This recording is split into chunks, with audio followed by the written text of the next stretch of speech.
नमस्कार, जय श्री राम। आज सोचा कि बैठे बैठे जरा आपसे बात करूं।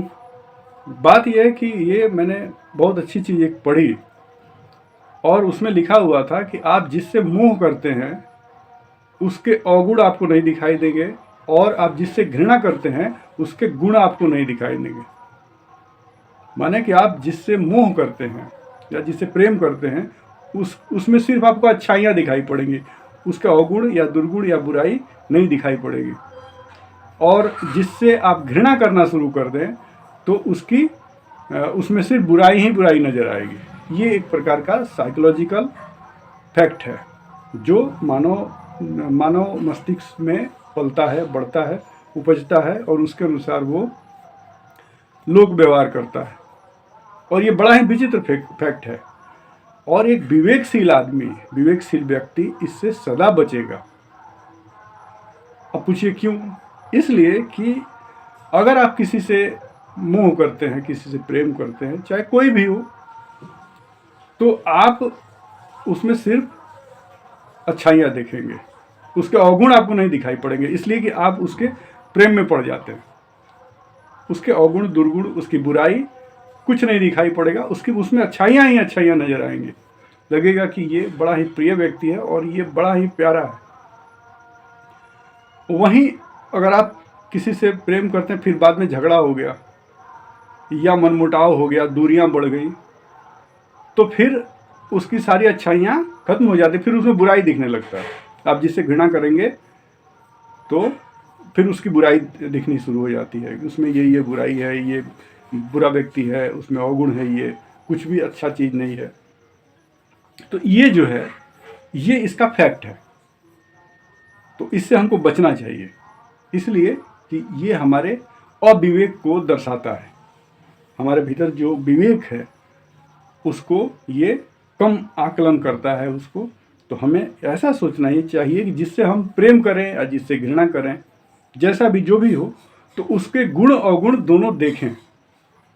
और ऐसा नहीं कि हम जिसे बहुत मोह करते हैं, जिसे प्रेम करते हैं, जिसे बड़ा लाड़ दुलार करते हैं, तो ऐसा नहीं है कि फिर उसकी बुराइयां जो हम ढक दें। इस मामले में जो बड़े दुलार के बच्चे होते हैं, संतानें होती हैं हमारी, तो हम कई बार दुलार के चलते, उनसे मोह के चलते, ममता के चलते हम उसके अवगुणों को, उसके दुर्गुणों को, हम उसकी खामियों को अनदेखा कर देते हैं। तो फिर क्या होता है, संतान फिर आगे चल के गलत मार्ग भी पकड़ लेती है, हम उसे अनदेखा करते हैं। ऐसे ही हर रिश्ते में है, पति पत्नी के रिश्ते में है, माँ बाप के रिश्ते में है, सास बहू के रिश्ते में है। तो ये देखें कि घृणा कहाँ से उपज रहा है, उसको दूर करें और घृणा रहते हुए भी व्यक्ति के गुण अवगुण को ध्यान में रख के उससे व्यवहार करें। बहुत बार गलतफहमी में हम घृणा कर लेते हैं। गलतफहमी में अगर हमारा मित्र है तो वो दुश्मन हो जाता है, तो उसको क्लियर कर लें। क्योंकि अगर आप अगर किसी से मोह करते हैं, किसी से प्रेम करते हैं, तो उसमें बुराइयां भी होंगी, अच्छाइयाँ भी होंगी। तो आपको जब मोह करते हैं, प्रेम करते हैं किसी से, तो मित्र हो, पत्नी हो, पति हो, बेटा हो, बेटी हो, पिता हो या कोई और परिजन हो, बंधु हो, तो पहले हम जब उससे बढ़िया व्यवहार था तो उसकी अच्छाइयाँ दिख रही थी, फिर व्यवहार गड़बड़ा गया किसी कारण से, तो फिर उसमें फिर बुराइयां ही बुराइयां आप देखने लगते हैं। तो ये न्याय नहीं हुआ, ये निष्पक्ष न्याय इसको नहीं कहा जाएगा। तो आप ऐसे आकलन न करें, आप निष्पक्ष आकलन करें कि आप किसी को प्रेम करते हैं तब भी उसके गुण अवगुण को ध्यान में रखकर ही उसके साथ बिहेव करें। आपका कोई प्रियजन है और उसमें कोई बुराई आ गई, तो आप उसको प्रेम पूर्वक ही उसको मना करेंगे, तुम इस बुरे रास्ते को छोड़ दो या फिर इस बुराई से दूर रहो या फिर इस बुराई को खुद से दूर करो।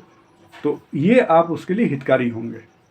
फिर यदि किसी कारणवश आप किसी से घृणा करते हैं, नफरत करते हैं, किसी से आपका मनमुटाव हो जाता है, तो उसके साथ भी आप ऐसा ही करें कि अगर उसमें अच्छाइयाँ हैं तो उसको तलाशें या फिर घृणा का कारण है उसको खोजकर दूर करें या फिर उसके अंदर की जो बुराई है उसको दूर करने की कोशिश करें।